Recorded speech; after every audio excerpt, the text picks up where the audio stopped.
হাসান বলতেছে ভাইয়া আমার লেখা সুন্দর, হোসেন বলতেছে না আমার লেখা সুন্দর। তো এই মামলার তো নিষ্পত্তি হওয়া দরকার। চলো যাই মার কাছে যাই। মাকে বললাম মা তাড়াতাড়ি বলো কার লেখা সুন্দর। মা বললেন সর্বনাশ, এই মামলার রায় আমি কেমনে দিই, আমার পক্ষে সম্ভব না, তোমার বাপের কাছে যাও। বলেন না সোহাগ। বাপের কাছে যাওয়ার পরে বাবু একই কথা বললো। কি বোঝা যায়? এই নানার নাতি দনুটাকে সন্তুষ্ট করা যেখানে আমার রসুলের খেয়াল, আল্লাহর খেয়াল, অতএব এই দুই নাতির কারো আমি মনে কষ্ট দিতে পারি না। মা জবাব দিল না, বাবাও দিল না। বাবা কি বললো?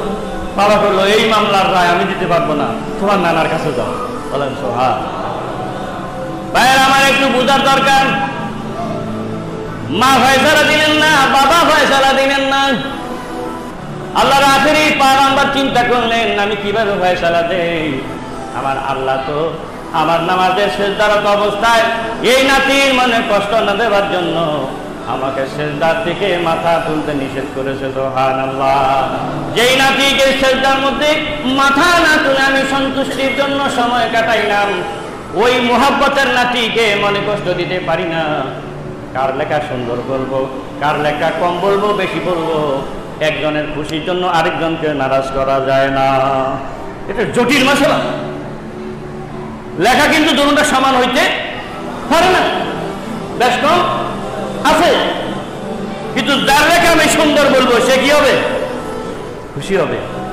আর যার লেখাটা আমি কম সুন্দর বলবো, বলেন সে কি হবে? ও আল্লাহর গোলামেরা, ও আমার মা বোনেরা, ও আমার ভাই বোনেরা, ও আমার নাতিপুতিরা, আল্লাহর ওয়াস্তে আপনাদের কদমে হাত রেখে শেষ কথা বলে যাই, একটু খেয়াল করি। যার সন্তুষ্টি আল্লাহ চাইলেন, যার সত্যি আল্লাহ রসুল ভাই চাইলেন, তিনি চিন্তা করতে করতে জবাব দিতে না দিতে আল্লাহর ফয়সালার জন্য আকাশ থেকে জিবরিল আমিন হাজির হয়ে যায়। জিবরিল বলে ইয়া রাসূলুল্লাহ, আল্লাহ জান্নাত থেকে একটা ফল দিয়েছেন এটার মশওয়ারা করার জন্য, এটার রায় দেওয়ার জন্য। আপনি একটা কাজ করেন, এই ফলটাকে মাঝখানে রেখে দুইটা লেখা দুই পাশে রেখে আল্লাহর হুকুমে ফলটাকে বলেন ও জান্নাতি ফল, তুমি বলে দাও কোন লেখাটা সুন্দর বেশি। তুমি যার পাশে দাঁড়াবে ওই লেখাটা সুন্দর বেশি বোঝা যাবে। তুমি যেই লেখা থেকে দূরে থাকবে ওই লেখাটা কম সুন্দর বোঝা যাবে। তাইলে নানার দোষ হবে না, মার দোষ হবে না, বাবার দোষ হবে না, দুনিয়ার কারো দোষ হবে না। একটা ফলের ফয়সালা তারা মেনে নেওয়া সহজ হবে। বলেন সুবহানাল্লাহ। আল্লাহর ফয়সালা বোঝা মুশকিল। দুইটা লেখা দুই জায়গায় রাখা হলো, আর মাঝখানে জান্নাতি ফলটা রাখা হলো।